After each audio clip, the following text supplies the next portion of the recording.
So is that sort of where her focus is? Is it Victoria, the Graysons? Is that still the number one on the list this year? Yes, definitely. But, you know, there are always things getting in her way. And we'll start to see some of our main players really questioning her as well, and her questioning herself, really.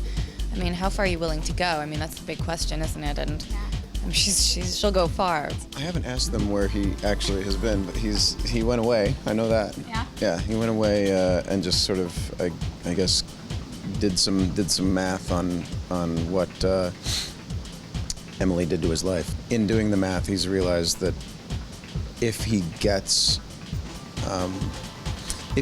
his revenge, he will not be able to be in his child's life, I think, is sort of what the conclusion he's arrived at. So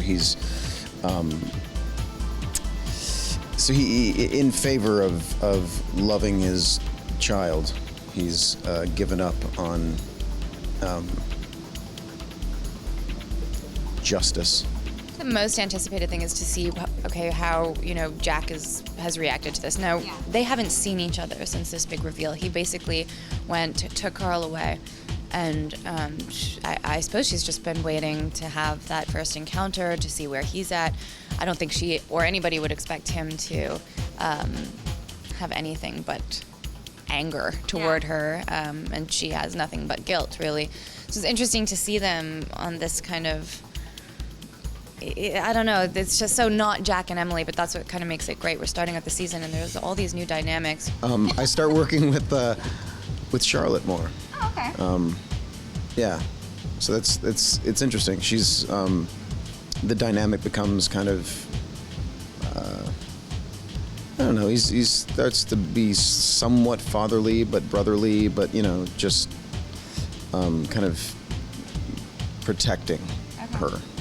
No one has to worry about a romance there yet, right? It's No. I think as soon as you say that, fans are gonna worry. Oh God, no! You shouldn't even.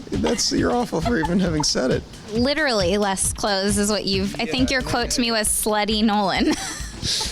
Elaborate. Yeah, on the Nolan sluttiness of it all. Yeah, it's been.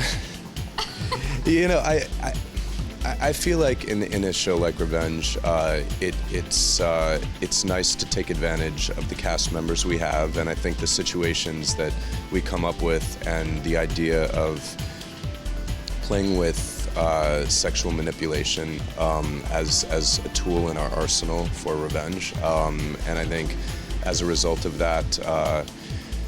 I don't know. I mean, I feel bad for Nolan's love interest. Nothing good ever happens with people that get involved with Nolan. So I'm hoping that this year people may be able to avoid that curse, although I doubt it.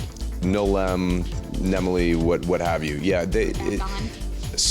like a house on fire, like Mason Treadwell's house on fire. Yeah, literally. It's hard to play those scenes because I'm just constantly playing a lie.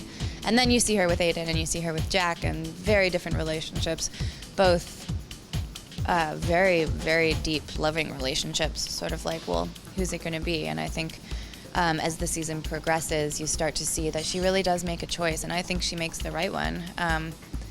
You know, and well, for now anyway, you know, everything gets messed up on this show. You know, she does some pretty questionable things and some really, really questionable things. And then the relationship starts to, I think, come episode 2, 3, it really begins to fray somewhat. And he realizes that maybe this isn't what he really wants, and maybe he wants to just focus on his career and be happy. The relationship isn't a happy one. Love. Yeah. I think I don't know what that was. That was my bad attempt at some like disco porno music. Yeah. There's a whole lot of loving going on this year. There's a whole lot of love.